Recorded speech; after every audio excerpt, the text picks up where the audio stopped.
ಇವತ್ತು ತುಂಬಾ ಸಿಂಪಲ್ಲಾಗಿ ವೈಟ್ ಪಲಾವ್ ಅಂತಂದರೆ ಜಾಸ್ತಿ ಸ್ಪೈಸಸ್ನ ಇಷ್ಟಪಡದೇ ಇರೋರು ಈ ಥರದಲ್ಲಿ ಪಲಾವನ್ನು ಮಾಡಿಕೊಂಡ್ರೆ ತುಂಬಾ ಚೆನ್ನಾಗಿರುತ್ತೆ. ಹಾಗೆಯೇ ಸ್ಪೈಸಸ್ ಜಾಸ್ತಿ ಆಯಿತು ಅಂತ ಕೆಲವರು ಪಲಾವನ್ನು ಅಥವಾ ಬಿರಿಯಾನಿಯನ್ನು ಏನು ಇಷ್ಟಪಡಲ್ಲ ಅಲ್ವಾ, ಅಂಥವ್ರಿಗೋಸ್ಕರ ಸೀಕ್ರೆಟಾಗಿ ಒಂದು ಮಸಾಲೆಯನ್ನು ಯಾವ ಥರ ಪ್ರಿಪೇರ್ ಮಾಡಿಕೊಂಡು ಈ ಥರದಲ್ಲಿ ವೈಟ್ ಪಲಾವನ್ನು ಮಾಡ್ಕೋಬೋದು ಅನ್ನುವಂಥದ್ದನ್ನು ತೋರಿಸ್ಕೊಡ್ತಾ ಇದ್ದೀನಿ. ತುಂಬ ಸಿಂಪಲ್ ಆಗಿರುತ್ತೆ, ಅಷ್ಟೇ ಟೇಸ್ಟಿಯಾಗಿರುತ್ತೆ. ಬನ್ನಿ, ಹೆಂಗಿದ್ರೆ ತಡ ಮಾಡದೆ ಈ ಒಂದು ವಿಡಿಯೋವನ್ನು ಚೆಕ್ ಮಾಡ್ಕೊಳ್ಳೋಣ.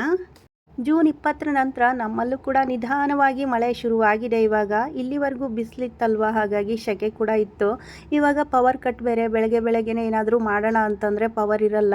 ಇವತ್ತು ಕೂಡ ಬೆಳಗ್ಗೆನೇ ಕರೆಂಟ್ ತೆಗೆದುಬಿಟ್ಟಿದ್ದಾರೆ. ಸೊ ಇಲ್ಲಿ ನನಗೆ ಮಸಾಲೆಗೆಲ್ಲ ರುಬ್ಕೊಳ್ಳೋದಕ್ಕಿತ್ತು. ಕರೆಂಟ್ ಬಂದರೆ ಲಕ್ಕು, ಇಲ್ಲ ಅಂತಂದರೆ ಪಲಾವನ್ನು ಸಿಂಪಲ್ಲಾಗಿ ಬೇರೆ ರೀತಿಯಲ್ಲಿ ಮಾಡಬೇಕಾಗತ್ತೆ ಅಷ್ಟೇ. ಬಟ್ ಎಲ್ಲ ರೆಡಿ ಮಾಡಿ ಇಟ್ಕೊಂಡಿದ್ದೀನಿ, ನೋಡೋಣ ಏನಾಗುತ್ತೆ ಅಂತ. ನೀವು ಕೂಡ ವಿಡಿಯೋವನ್ನು ಎಂಡ್ವರೆಗೂ ನೋಡಿ. ನಿಮಗೂ ಕೂಡ ಈ ಒಂದು ಪಲಾವ್ ರೆಸಿಪಿ ವೈಟ್ ಪಲಾವ್ ಪ್ಲೈನಾಗಿ ಹೇಗೆ ಮಾಡೋದು ಅನ್ನುವಂಥದ್ದನ್ನು ತೋರಿಸ್ಕೊಡ್ತಾ ಇದ್ದೀನಲ್ವ, ಇಷ್ಟ ಆಗೇ ಆಗುತ್ತೆ. ಯೂಶ್ವಲಿ ನಮ್ಮ ಮನೆಯಲ್ಲಿ ಬೆಳಗ್ಗೆ ಟಿಫನ್ ಡಿಸೈಡ್ ಆಗೋದು ನನ್ನ ಮಗಳು ಏನು ಹೇಳ್ತಾಳಲ್ವ ಅದ್ರ ಮೇಲೆ ಡಿಪೆಂಡ್ ಆಗಿರುತ್ತೆ. ಸೊ ಅವಳು ಹಿಂದಿನ ದಿನವೇ ಹೇಳಿದ್ಲು, ನಾಳೆ ನನಗೆ ಪಲಾವ್ ಮಾಡಿಕೊಡು ಟಿಫನ್ಗೆ, ಹಾಗೆ ಒಂದು ಸ್ವಲ್ಪ ಜಾಸ್ತಿನೇ ಮಾಡು, ನನ್ನ ಫ್ರೆಂಡ್ಸ್ಗೆಲ್ಲ ತುಂಬಾ ಇಷ್ಟ ಆಗುತ್ತೆ ನೀನು ಮಾಡೋವಂಥ ಪಲಾವ್ ತೊಗೊಂಡು ಹೋಗ್ತೀನಿ ಅಂತ. ಅದಕ್ಕೋಸ್ಕರ ನಾನಿಲ್ಲಿ ಸ್ವಲ್ಪ ದೊಡ್ಡ ಕುಕ್ಕರ್, ಅಂದರೆ 10 ಲೀಟ್ರ್ ಕುಕ್ಕರ್ ಇದೆ. ಆ್ಯಕ್ಚುಲಿ ನಾನು ಪಲಾವನ್ನು ಕಡಿಮೆ ಕ್ವಾಂಟಿಟಿಯಲ್ಲಿ ಮಾಡ್ತಾಯಿದ್ರು ಕೂಡ 5 ಲೀಟರ್ ಕುಕ್ಕರ್ ಏನಿದೆ ಅಲ್ವಾ, ಅದರಲ್ಲಿ ಸ್ವಲ್ಪ ಒತ್ತಡ ಅಂತ ಅನಿಸುತ್ತೆ. ಉದುರಾಗಿ ರೈಸೆಲ್ಲ ಬೇಯೋದಕ್ಕೆ ಸ್ಪೇಸಸ್ ಸಾಕಾಗಲ್ಲ. ಅದಕ್ಕೋಸ್ಕರ ದೊಡ್ಡ ಕುಕ್ಕರನ್ನೇ ಇಟ್ಕೊಂಡಿದ್ದೀನಿ. ಕುಕ್ಕರ್ಗೆ ಇವಾಗ 2 ರಿಂದ 3 ಟೇಬಲ್ ಸ್ಪೂನ್ ಆಗೋವಷ್ಟು ಸನ್ಫ್ಲವರ್ ಆಯಿಲನ್ನು ಹಾಕ್ಕೊಳ್ತಾ ಇದ್ದೀನಿ. ಕೆಲವರು ಅಂದ್ಕೊಳ್ತಾರೆ ಆಯಿಲನ್ನು ಜಾಸ್ತಿ ಹಾಕ್ಕೊಳ್ಳೋದ್ರಿಂದ ಅನ್ನ ಉದುರಾಗಿ ಬರುತ್ತೆ, ಪಲಾವ್ ಚೆನ್ನಾಗಾಗುತ್ತೆ ಅಂತ. ಬಟ್ ಅದು ಒಂದು ತಪ್ಪು ಕಲ್ಪನೆ ಅಂತಲೇ ಹೇಳ್ತೀನಿ. ಏನಕ್ಕೆ ಅಂತಂದರೆ ನಾವು ಪಲಾವ್ ಇರ್ಬೋದು ಅಥವಾ ಬಿರಿಯಾನಿ ರೈಸ್ ಐಟಮ್ ಏನೇ ಮಾಡೋದಿದ್ರೂ ಕೂಡ ರೈಸನ್ನು ಒಂದು ಅರ್ಧ ಗಂಟೆನಾದರೂ ನೀರಲ್ಲಿ ನೆನೆಸಿ ಇಟ್ಕೊಳ್ಳೋದ್ರಿಂದ ರೈಸ್ ತುಂಬಾ ಉದುರಾಗಿ ಬರುತ್ತೆ. ಎಣ್ಣೆಯ ಪ್ರಮಾಣ ನಿಮ್ಮ ಲೈಕ್ಸ್ಗೆ ತಕ್ಕಂಗೆ ನೀವು ಹೆಚ್ಚು ಅಥವಾ ಕಡಿಮೆ ಹಾಕ್ಕೋಬೋದು. ನಾನಿಲ್ಲಿ ಎಣ್ಣೆಯ ಜೊತೆಗೆ ಒಂದು 2 ಟೇಬಲ್ ಸ್ಪೂನ್ ಆಗೋವಷ್ಟು ತುಪ್ಪವನ್ನು ಕೂಡ ಸೇರಿಸ್ಕೊಳ್ತಾ ಇದ್ದೀನಿ. ತುಪ್ಪ ಕಂಪ್ಲೀಟ್ಲಿ ಆಪ್ಷನಲ್, ಹಾಕ್ಕೊಂಡ್ರೆ ಘಮ ಚೆನ್ನಾಗಿರುತ್ತೆ. ನಿಮಗೆ ಲಭ್ಯ ಇತ್ತು ಅಂತಂದರೆ ಹಾಕ್ಕೊಳ್ಳಿ, ಇಲ್ಲ ಅಂತಂದರೆ ಸ್ಕಿಪ್ ಮಾಡ್ಕೋಬೋದು. ಎಣ್ಣೆ ಮತ್ತು ತುಪ್ಪ ಎಲ್ಲ ಚೆನ್ನಾಗಿ ಕಾಯ್ತಾ ಇದ್ದ ಹಾಗೆಯೇ ಇವಾಗ ಇದಕ್ಕೆ ಸ್ಪೈಸಸ್ನ ಹಾಕ್ಕೊಳ್ತಾ ಇದ್ದೀನಿ. ಮಾಮೂಲಿಯಾಗಿ ಪಲಾವ್ ಅಥವಾ ಬಿರಿಯಾನಿಗೆ ಏನು ಯೂಸ್ ಮಾಡ್ತೀವಲ್ವ ಅದೇ ಚಕ್ಕೆ, ಲವಂಗ, ಕಾಳುಮೆಣಸು, ಪಲಾವ್ ಎಲೆ, ಹಾಗೆ ಚಕ್ರ ಮೊಗ್ಗು ಏನು ಬರುತ್ತಲ್ವ ಅಂದರೆ ಅನಾನಸ್ ಹೂವು, ಇವೆಲ್ಲವನ್ನು ಹಾಕ್ಕೊಂಡಿದ್ದೀನಿ. ಪವರ್ ಕಟ್ ಆಗಿರೋದ್ರಿಂದ ವಿಡಿಯೋ ಕ್ಲಾರಿಟಿ ಒಂದು ಸ್ವಲ್ಪ ಕಡಿಮೆ ಅಂತ ಅನ್ನಿಸ್ತಾ ಇರ್ಬೋದು. ಬಟ್ ಕೊನೆಯಲ್ಲಿ ಕ್ಲಿಯರ್ ಆಗಿದೆ, ಕಂಟಿನ್ಯೂ ನೋಡಿ ಗೊತ್ತಾಗುತ್ತೆ. ಲೋ ಫ್ಲೇಮ್ನಲ್ಲೇ ಎಣ್ಣೆ ಮತ್ತು ತುಪ್ಪದಲ್ಲಿ ಮಸಾಲೆಯ ಪರಿಮಳ ಎಲ್ಲ ಬಿಟ್ಕೊಳ್ಳೋವರೆಗೂ ಚೆನ್ನಾಗಿ ಫ್ರೈ ಮಾಡ್ಕೋಬೇಕು. ಇವಾಗ ಇದಕ್ಕೆ ಕಟ್ ಮಾಡಿ ಇಟ್ಕೊಂಡಂತಹ 2 ಮೀಡಿಯಮ್ ಸೈಜ್ನ ಈರುಳ್ಳಿಯನ್ನು ಸೇರಿಸ್ಕೊಳ್ತಾ ಇದ್ದೀನಿ. ಸ್ವಲ್ಪ ಕ್ವಾಂಟಿಟಿ ಜಾಸ್ತಿ ಮಾಡ್ಕೊಳ್ತಾ ಇರೋದ್ರಿಂದ ಈರುಳ್ಳಿ ಮತ್ತು ಟೊಮೆಟೊ ಎಲ್ಲ ಸ್ವಲ್ಪ ಜಾಸ್ತಿನೇ ಇದೆ. ನೀವು ಎಷ್ಟು ಜನರಿಗೆ ಮಾಡ್ಕೊಳ್ತೀರಾ ಅನ್ನೋದ್ರ ಮೇಲೆ ಡಿಪೆಂಡ್ ಆಗುತ್ತೆ, ಹೆಚ್ಚು ಕಡಿಮೆ ಮಾಡ್ಕೋಬೋದು. ಈರುಳ್ಳಿ ಎಲ್ಲ ಸಾಫ್ಟ್ ಆದರೆ ಸಾಕು, ಬ್ರೌನಿಷ್ ಆಗಬೇಕಂತೇನಿಲ್ಲ. ಜಸ್ಟ್ ಈರುಳ್ಳಿ ಸಾಫ್ಟ್ ಆಗ್ತಾ ಬರೋವರೆಗೂ ಇದನ್ನು ಚೆನ್ನಾಗಿ ಫ್ರೈ ಮಾಡ್ಕೋಬೇಕಾಗತ್ತೆ. ಈರುಳ್ಳಿ ಎಲ್ಲ ನೀಟಾಗಿ ಸಾಫ್ಟ್ ಆಯ್ತಲ್ವ, ಈ ಟೈಮಲ್ಲಿ ಕಟ್ ಮಾಡಿ ಇಟ್ಕೊಂಡಂತಹ ಟೊಮೆಟೊವನ್ನು ಯೂಸ್ ಮಾಡ್ತಾ ಇದ್ದೀನಿ. ಇದು ಸೀಡ್ಸ್ ಟೊಮೆಟೊ, ಹಾಗಾಗಿ ಮೀಡಿಯಮ್ ಸೈಜ್ದು 3 ಟೊಮೆಟೊವನ್ನು ಯೂಸ್ ಮಾಡ್ಕೊಂಡಿದ್ದೀನಿ. ನೀವೇನಾದರೂ ಹುಳಿ ಟೊಮೆಟೊ ಯೂಸ್ ಮಾಡ್ಕೊಳ್ಳೋ ಹಾಗಿದ್ದರೆ ಸ್ವಲ್ಪ ಕಡಿಮೆ ಕೂಡ ಹಾಕ್ಕೋಬೋದು. ಟೊಮೆಟೊ ಕೂಡ ಸಾಫ್ಟ್ ಆಗೋವರೆಗೂ ಇದನ್ನು ಚೆನ್ನಾಗಿ ಫ್ರೈ ಮಾಡ್ಕೊಳ್ತಾ ಇದ್ದೀನಿ. ಟೊಮೆಟೊ ಎಲ್ಲ ಸಾಫ್ಟ್ ಆಗ್ತಾ ಇರೋ ಟೈಮಲ್ಲೇ ನೋಡಿ ಕರೆಂಟ್ ಕೂಡ ಬಂತು. ಸೊ ನನಗೆ ಮಸಾಲೆ ಕೂಡ ಈ ಟೈಮಲ್ಲೇ ರೆಡಿ ಮಾಡ್ಕೋಬೇಕಿತ್ತು. ಸೊ ಫ್ಲೇಮನ್ನು ಸಿಮ್ಗೆ ಹಾಕಿಬಿಟ್ಟು ಇವಾಗ ಏನು ಪ್ರಿಪೇರ್ ಮಾಡಿ ಇಟ್ಕೊಂಡಿದ್ನಲ್ವ ರುಬ್ಬೋದಕ್ಕೆ ಅಂತ ಮಸಾಲೆಗಳನ್ನ ಅದನ್ನು ಮಿಕ್ಸಿಗೆ ಹಾಕ್ಕೊಳ್ತಾ ಇದ್ದೀನಿ. ಮಸಾಲೆಯ ಸೀಕ್ರೆಟ್ ಏನಪ್ಪ ಅಂತಂದರೆ ಇವಾಗ ಹೇಳ್ತಾ ಇದ್ದೀನಿ ನೋಡಿ, 2 ಏಲಕ್ಕಿ ತೊಗೊಂಡಿದ್ದೀನಿ. ಒಂದು 1/4 ಭಾಗದಷ್ಟು ಜಾಕಾಯಿ ಏನು ಬರುತ್ತಲ್ವ ಅದನ್ನು ಕೂಡ ಸೇರಿಸ್ಕೊಂಡಿದ್ದೀನಿ. ಜಾಕಾಯನ್ನು ಒಂದು ಸ್ವಲ್ಪ ಕುಟ್ಟಿ ಪುಡಿ ಮಾಡಿ ಮಿಕ್ಸಿ ಜಾರ್ಗೆ ಹಾಕ್ಕೊಳ್ತಾ ಇದ್ದೀನಿ. ತುಂಬಾ ಗಟ್ಟಿಯಾಗಿತ್ತು ಅದು. ಕೆಲವೊಂದು ಟೈಮ್ ಫ್ರೆಶ್ ಇರುವಂಥದ್ದಾದರೆ ಜಾಕಾಯಿ ಸ್ವಲ್ಪ ಗಟ್ಟಿ ಇರುತ್ತೆ ಅಲ್ವಾ, ಅಡಿಕೆ ಪೀಸ್ ಥರ. ಹಾಗಾಗಿ ಸ್ವಲ್ಪ ಜಜ್ಜಿ ಹಾಕ್ಕೊಳ್ಳೋದ್ರಿಂದ ಫ್ಲೇವರನ್ನು ತುಂಬ ಚೆನ್ನಾಗಿ ಬಿಟ್ಕೊಳ್ಳುತ್ತೆ. ಇವೆರಡನ್ನು ಜಜ್ಜಿ ಹಾಕ್ಕೊಂಡಿದ್ದಾಯ್ತಲ್ವ, ಇವಾಗ ಇದಕ್ಕೆ ಇನ್ನಷ್ಟು ಮಸಾಲೆಗಳನ್ನ ಆ್ಯಡ್ ಮಾಡ್ಕೋಬೇಕು. ಅರ್ಧ ಇಂಚ್ಗಿಂತ ಒಂದು ಸ್ವಲ್ಪ ಜಾಸ್ತಿ ಶುಂಠಿ ಇದೆ. ಹಾಗೆಯೇ 1 ಗಡ್ಡೆ ಬೆಳ್ಳುಳ್ಳಿಯನ್ನು ಕೂಡ ಬಿಡಿಸಿ ಇಟ್ಕೊಂಡಿದ್ದೆ, ಅದನ್ನು ಕೂಡ ಹಾಕ್ಕೊಳ್ತಾ ಇದ್ದೀನಿ. ಹಾಗೆ ಒಂದು 8 ರಿಂದ 10 ಪುದೀನ ಎಲೆ, ಒಂದು ಅರ್ಧ ಹಿಡಿ ಆಗುವಷ್ಟು ಕೊತ್ತಂಬರಿ ಸೊಪ್ಪನ್ನು ಹಸಿಯಾಗಿಯೇ ಹಾಕ್ಕೊಳ್ತಾ ಇದ್ದೀನಿ. ಅದ್ರ ಜೊತೆಗೆ ಖಾರಕ್ಕೆ ಬೇಕಿರುವಷ್ಟು ಹಸಿಮೆಣಸಿನ್ಕಾಯನ್ನು ಕೂಡ ಸೇರಿಸ್ಕೊಳ್ತಾ ಇದ್ದೀನಿ. ಇಲ್ಲಿ ನಾನು ತೊಗೊಂಡಿರುವಂತಹ ಮೆಣಸಿನ್ಕಾಯಿ ಅಷ್ಟಾಗಿ ಖಾರ ಇರಲಿಲ್ಲ, ಅದಕ್ಕೋಸ್ಕರ ನಾನು 3 ತೊಗೊಂಡಿದ್ದೀನಿ. ನೀವು ನೋಡ್ಕೊಳ್ಳಿ, ನಿಮ್ಮ ಟೇಸ್ಟ್ಗೆ ಎಷ್ಟು ಬೇಕು ಅನ್ನುವಂಥದ್ದನ್ನು ನೋಡಿಕೊಂಡು ಹಾಕ್ಕೋಬೋದು.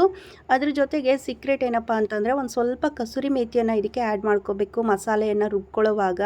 ಕಸೂರಿ ಮೇಥಿ ಏನಿದೆ ಅಲ್ವಾ, ಪಲಾವ್ ಇರ್ಬೋದು ಅಥವಾ ಬಿರಿಯಾನಿಗೆ ಒಂದೊಳ್ಳೆ ಟೇಸ್ಟನ್ನು ಕೊಡುತ್ತೆ.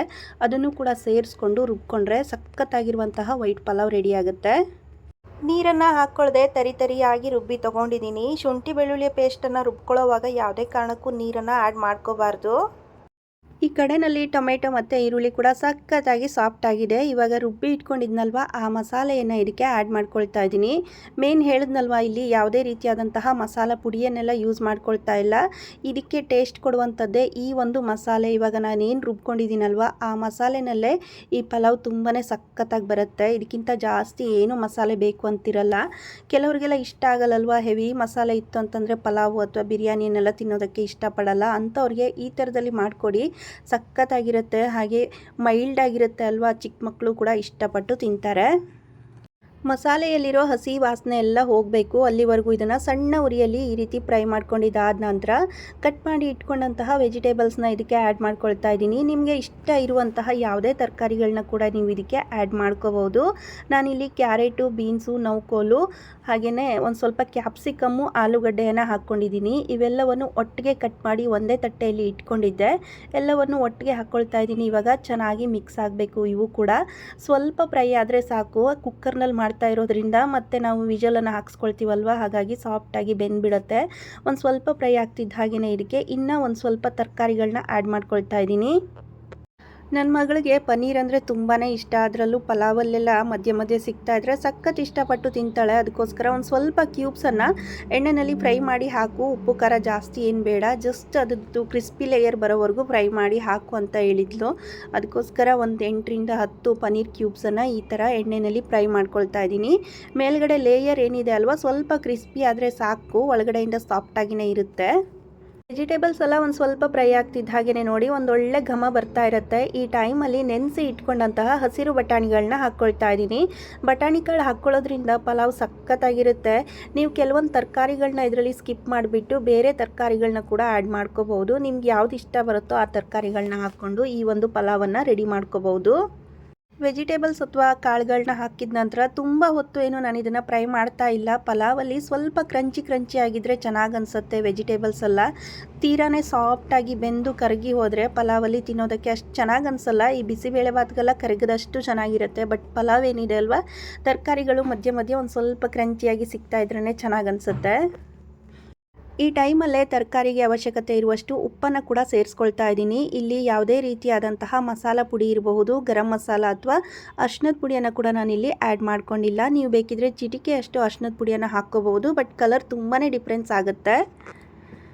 ಈ ಟೈಮಲ್ಲೇ 1-2 ಟೇಬಲ್ ಸ್ಪೂನ್ ಆಗೋವಷ್ಟು ಫ್ರೆಶ್ ಮೊಸರನ್ನು ಹಾಕ್ಕೊಳ್ತಾ ಇದ್ದೀನಿ. ಹುಳಿ ಇದ್ರೂ ಪರವಾಗಿಲ್ಲ, ಹುಳಿ ಇತ್ತು ಅಂತಂದರೆ ಸ್ವಲ್ಪ ಕ್ವಾಂಟಿಟಿ ಕಡಿಮೆ ಹಾಕ್ಕೊಳ್ಳಿ. ತುಂಬ ಚೆನ್ನಾಗಿ ಅನಿಸುತ್ತೆ. ಅನ್ನ ಕೂಡ ಉದುರಾಗಿ ಬರುತ್ತೆ ಈ ಥರ ಮೊಸರನ್ನು ಮಿಕ್ಸ್ ಮಾಡ್ಕೊಳ್ಳೋದ್ರಿಂದ. ಮೊಸರನ್ನು ಹಾಕ್ಕೊಂಡಿದ್ದಾದ ನಂತರ ಒಂದು ಸಲ ಈ ರೀತಿ ಚೆನ್ನಾಗಿ ಮಿಕ್ಸ್ ಮಾಡ್ಕೋಬೇಕು.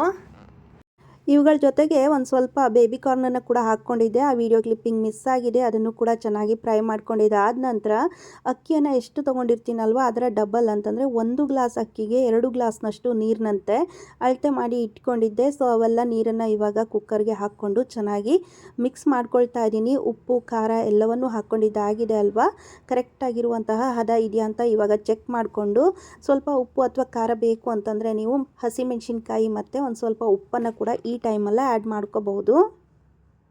ನೀರನ್ನು ಕುದಿಯೋದಕ್ಕೆ ಇಟ್ಬಿಟ್ಟು ಆಚೆ ಕಡೆ ಬಂದೆ. ಇವಾಗ ಇಲ್ಲಿ ಸಣ್ಣಕ್ಕಿ ಎಲೆ ಇದೆ ಅಲ್ವಾ, ಇದನ್ನು ಕೂಡ ಪಲಾವ್ಗೆಲ್ಲ ಯೂಸ್ ಮಾಡಿಕೊಂಡ್ರೆ ಸಖತ್ ಫ್ಲೇವರ್ ಬಿಡುತ್ತೆ. ಸೊ ಮಳೆ ಎಲ್ಲ ಬಿದ್ದು ನೋಡಿ ನೆಲ ಎಲ್ಲ ಒದ್ದೆ ಆಗಿತ್ತು, ಗಿಡಗಳ ಮೇಲೆ ಎಲ್ಲ ಹನಿಗಳು ಬಿದ್ದಿದೆ. ಎಷ್ಟು ಚೆನ್ನಾಗಿ ಕಾಣಿಸ್ತಾ ಇತ್ತು ಮಾರ್ನಿಂಗ್ ಟೈಮಲ್ಲಿ ಮಳೆ ಬಿದ್ದಿದ್ದಕ್ಕೆ. ಇದರಿಂದ ಇಷ್ಟು ಎಲೆಗಳು ನೋಡಿ ನಾನು ಚಿಕ್ಕ ಗಾತ್ರದಲ್ಲಿ ಒಂದೇ ಒಂದು ಎಲೆಯನ್ನು ಕಟ್ ಮಾಡಿ ತೊಗೊಂಬಂದಿದ್ದೀನಿ.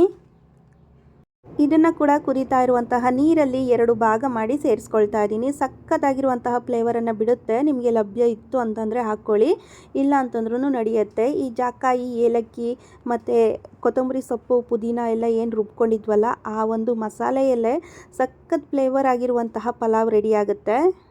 ನೀರು ಒಂದು ಹಂತಕ್ಕೆ ಕುದಿ ಬರ್ತಾ ಇರುತ್ತಲ್ವ, ಆ ಟೈಮಲ್ಲಿ ತೊಳೆದು ನೆನೆಸಿ ಇಟ್ಕೊಂಡಂತಹ ಅಕ್ಕಿಯನ್ನು ಹಾಕ್ಕೊಳ್ತಾ ಇದ್ದೀನಿ. ನಾವು ಅಕ್ಕಿಯನ್ನು ಒಂದು ಅರ್ಧ ಗಂಟೆನಾದರೂ ಮುಂಚೆ ನೆನೆಸಿಟ್ಕೊಂಡ್ರೆ ಪಲಾವ್ ಅಂತೂ ಉದುರಾಗಿ ತುಂಬಾ ಚೆನ್ನಾಗಿ ಬರುತ್ತೆ. ಕೆಲವರೆಲ್ಲ ತಕ್ಷಣಕ್ಕೆ ಅಕ್ಕಿಯನ್ನು ತೊಳೆದ್ಬಿಟ್ಟು ಹಾಕ್ಕೊಳ್ತಿರಲ್ವ, ಅಂಥ ಟೈಮಲ್ಲಿ ಪಲಾವು ಉದುರಾಗಿನೂ ಬರಲ್ಲ, ಸ್ಮೂತಾಗೂ ಇರಲ್ಲ. ನಾವು ಈ ಅಕ್ಕಿಯನ್ನು ನೆನೆಸಿಟ್ಬಿಟ್ಟು ಪಲಾವ್ಗೆ ಬೇಕಿರುವಂತಹ ಇಂಗ್ರೀಡಿಯೆಂಟ್ಸ್ನೆಲ್ಲ ರೆಡಿ ಮಾಡಿಕೊಂಡು ಎಲ್ಲವನ್ನು ಕುಕ್ ಮಾಡ್ಕೊಳ್ಳೋವಷ್ಟರಲ್ಲಿ ಅಕ್ಕಿ ಕೂಡ ಚೆನ್ನಾಗಿ ನೆಂದಿರುತ್ತೆ. ಇವಾಗ ಅಕ್ಕಿಯನ್ನು ಹಾಕ್ಕೊಂಡಿದ್ದಾಗಿದೆ. ಈ ಟೈಮಲ್ಲಿ ಫ್ರೈ ಮಾಡಿ ಇಟ್ಕೊಂಡಿದ್ನಲ್ವ ಪನ್ನೀರನ್ನು ಕೂಡ ಇದಕ್ಕೆ ಸೇರಿಸ್ಕೊಳ್ತಾ ಇದ್ದೀನಿ. ಉಪ್ಪು ಖಾರ ಏನೂ ಹಾಕ್ಕೊಂಡಿಲ್ಲ. ಮಸಾಲೆ ಏನಿದೆ ಅಲ್ವಾ ಪಲಾವಲ್ಲಿ ಮಿಕ್ಸ್ ಮಾಡ್ಕೊಂಡಂತಹ ಮಸಾಲೆ ಜೊತೆಗೇ ಕರೆಕ್ಟಾಗಿ ಹೊಂದ್ಕೊಳ್ಳುತ್ತೆ ಅದು, ಅದಕ್ಕೋಸ್ಕರ ಸಪ್ರೇಟಾಗಿ ಹಾಕಿಲ್ಲ. ಮತ್ತು ಪನ್ನೀರನ್ನು ಹಾಕ್ಕೊಂಡ್ಮೇಲೆ ಮಿಕ್ಸ್ ಮಾಡ್ಕೊಳ್ತಾ ಇಲ್ಲ, ಅಂದರೆ ಮುರಿದೋಗೋ ಚಾನ್ಸಸ್ ಇರುತ್ತೆ. ಪನ್ನೀರೆಲ್ಲ ಸಾಫ್ಟಾಗಿರುತ್ತಲ್ವ, ಅದಕ್ಕೋಸ್ಕರ ಡೈರೆಕ್ಟಾಗಿ ಲಿಡ್ಡನ್ನು ಕ್ಲೋಸ್ ಮಾಡಿ ಇಟ್ಬಿಟ್ಟು 1 ಅಥವಾ 2 ವಿಷಲ್, ನಾವು ಯಾವ ರೈಸನ್ನು ಯೂಸ್ ಮಾಡ್ತೀವಿ ಅನ್ನೋದ್ರ ಮೇಲೆ ಡಿಪೆಂಡ್ ಆಗಿರುತ್ತೆ. ಅದಕ್ಕೋಸ್ಕರ ನಾನಿಲ್ಲಿ ಮಸೂರ ರೈಸನ್ನು ಯೂಸ್ ಮಾಡಿದ್ದೀನಿ. ಅರ್ಧ ಗಂಟೆ ಕಾಲ ನೆನೆಸಿ ಇಟ್ಕೊಂಡಿರೋದ್ರಿಂದ ತುಂಬಾ ಸಾಫ್ಟ್ ಆಗಿತ್ತಲ್ವ, ಅದಕ್ಕೋಸ್ಕರ ಕೇವಲ ಒಂದೇ ಒಂದು ವಿಷಲನ್ನು ಕೂಗಿಸ್ಕೊಳ್ತಾ ಇದ್ದೀನಿ.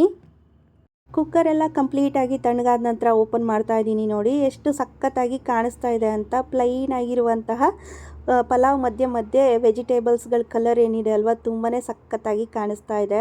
ಸ್ವಲ್ಪ ಕುಕ್ಕರ್ ತಣ್ಣಗಾದ್ಮೇಲೆ ಈ ಥರ ಮಿಕ್ಸ್ ಮಾಡ್ಕೋಬೇಕು, ಅಂದರೆ ಮಸಾಲೆ ಎಲ್ಲ ಒಂದೇ ಕಡೆಯಲ್ಲಿ ಸ್ಟೋರ್ ಆಗಿರುತ್ತೆ. ಇವಾಗ ರುಬ್ಕೊಂಡಿರೋ ಮಸಾಲೆ ಇರ್ಬೋದು ಅಥವಾ ಒಗ್ಗರಣೆಗೆ ನಾವು ಹಾಕ್ಕೊಂಡಿರುವಂತಹ ಡ್ರೈ ಸ್ಪೈಸಸ್ ಏನಿರುತ್ತಲ್ವ ಅದೆಲ್ಲ ಒಂದೇ ಕಡೆಯಲ್ಲಿ ಸ್ಟೋರ್ ಆಗಿರುತ್ತೆ. ಕುಕ್ಕರಲ್ಲಿ ಮಾಡ್ಕೊಳ್ಳೋದ್ರಿಂದ ಈ ಥರ ಮಿಕ್ಸ್ ಮಾಡ್ಕೊಳ್ಳೋದ್ರಿಂದ ಎಲ್ಲ ಕಡೆಯಲ್ಲೂ ಈಕ್ವಲ್ ಆಗಿ ಸ್ಪ್ರೆಡ್ ಆಗಿ ಒಂದೊಳ್ಳೆ ಪರಿಮಳವನ್ನು ಬಿಟ್ಕೊಳ್ಳುತ್ತೆ. ನಿಧಾನವಾಗಿ ಈ ಥರ ಮಿಕ್ಸ್ ಮಾಡ್ಕೋಬೇಕು.